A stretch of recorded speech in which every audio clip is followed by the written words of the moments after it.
మీ business ఏదైనా మీ ఊర్లో promotion చేయాలంటే అది సుమన్ టీవీతోనే సాధ్యం. ఇప్పుడే సంప్రదించండి.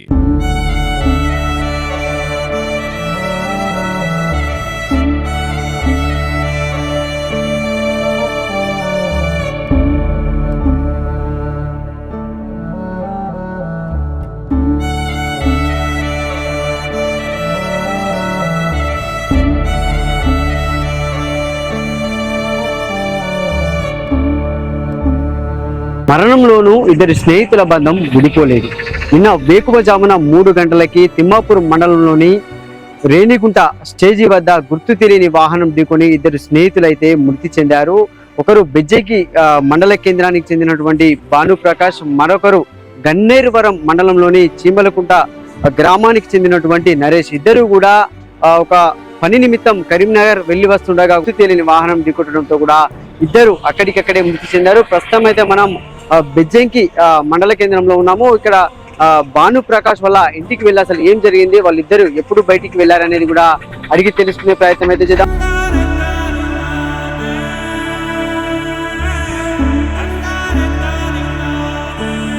బెజ్జంకి మండల కేంద్రంలో డబుల్ బెడ్రూమ్ లోనైతే వీరు నివాసం ఉంటారు. నిరుపేద కుటుంబానికి చెందినటువంటి భానుప్రకాష్ నిన్న ఉదయం అయితే మృతి చెందిన ఒక్కగానొక్క కొడుకు, అంటే వాళ్ళ తల్లిదండ్రులు కూడా ఒక్కగానొక్క కొడుకు, ఒక చెల్లె ఉందని కూడా ఇక్కడ ప్రస్తుతానికి వాళ్ళ ఇంటి వద్దకు చేరుకున్నాం. చెప్పండి, అసలు భానుప్రకాష్ కు ఏమైంది, అసలు ఏం పని చేసేవాడు, ఎక్కడ ఉండేవాడమ్మా?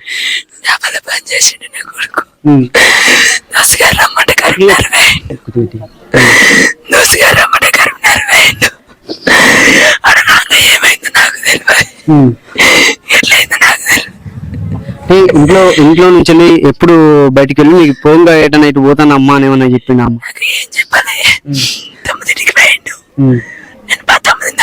ఫోన్ చేసిన ఏడున్నావు నాన్న అంటే నేను దోసగానాలు ఇక్కడ వండుకుంటున్నాం అమ్మ అన్నాడు.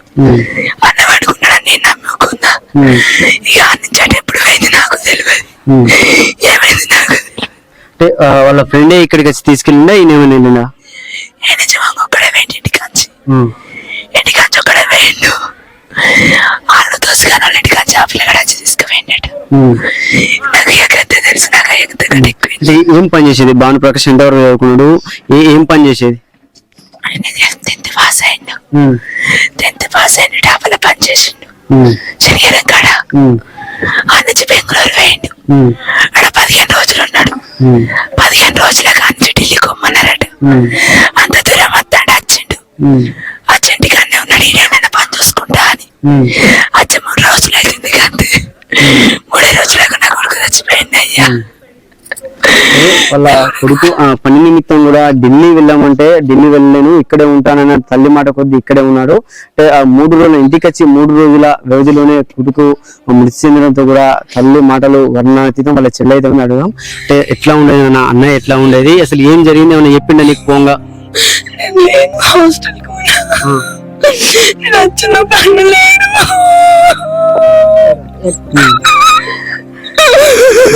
హాస్టల్లో ఉన్నా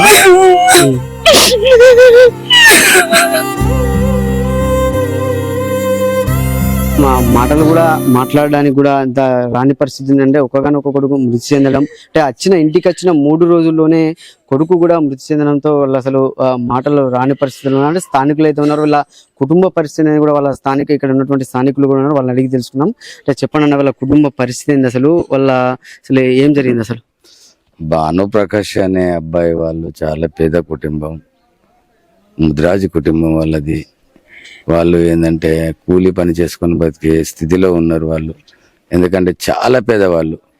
తల్లి తండ్రి అనేది ముఖ్యం, మనకు కావాల్సింది. భానుప్రకాష్కు తల్లి ఒక కాడ, తండ్రి ఒక కాడ జీవనం పోషిస్తున్నారు. 2 పిల్లలను పట్టుకొని ఆమె పాపము కూలీ పని చేసుకుంటూ ఆమె ఒక జీవనం గడుపుతుంటే అకస్మాత్తుగా ఈ భానుప్రకాష్ అనేది చనిపోవడం అనేది కూడా చాలా బాధాకరం. అది చాలా బాధాకరమైన విషయం. మాకు కూడానే ఆ రోజు రాత్రి వెళ్ళిపోయిన సంఘటన మాకు తెలియదు, కానీ పొద్దున ఉదయాన్నే లేచేసరికి మా అందరికీ భానుప్రకాష్ అనేటైనా ఆయన ఫ్రెండ్ కలిసి ఇద్దరు కలిసి రేణుకుంట సాయిబాబా టెంపుల్ దగ్గర యాక్సిడెంట్లో చనిపోయింది అనడంతో మా అందరికి బాధాకరం అనిపించి అందరం ఊటాఊటిన మేమంతా సంఘటన స్థలానికి వెళ్ళడం జరిగింది.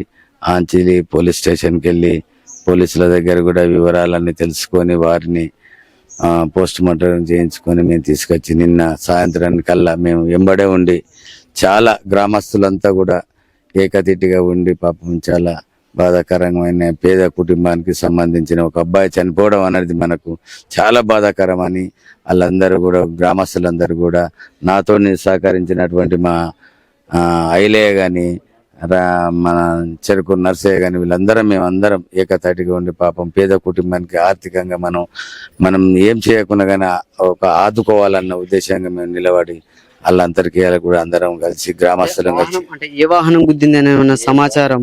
ఏ వాహనం అనేది దానికి తెలియకుండా గుర్తు తెలియని వాహనం అయిపోయింది అక్కడ. ఎందుకంటే సమయానికి అక్కడ వాహనం ఉన్నది అన్నట్టు లేదు, లేకుంటే అక్కడ సీసీబుడి కూడా కరెక్ట్ పనిచేయడం లేదు. సీసీబుడి ఉన్నది కానీ కరెక్ట్ పనిచేయడం లేదు. కాబట్టి అక్కడ ఏంటంటే మనం ఏ వాహనం అనేది గుర్తు తెలియరాకుంటున్నది. కాబట్టి వీరికైనా కూడా పోలీసులు కొద్దిగా స్పందించి ఆ పేద కుటుంబాన్ని ఆదుకోవాలి.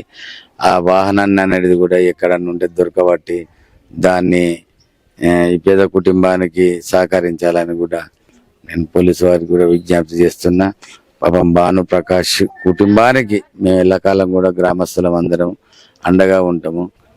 చాలా దారుణమైన విషయం అంటే గుర్తు తెలియని వాహనం అనేది ఢీకొట్టున్నా. అక్కడ సీసీ కెమెరా ఉన్నా కూడా పని చేయకపోవడం కూడా ఇదొక అది అని చెప్పుకోవచ్చు.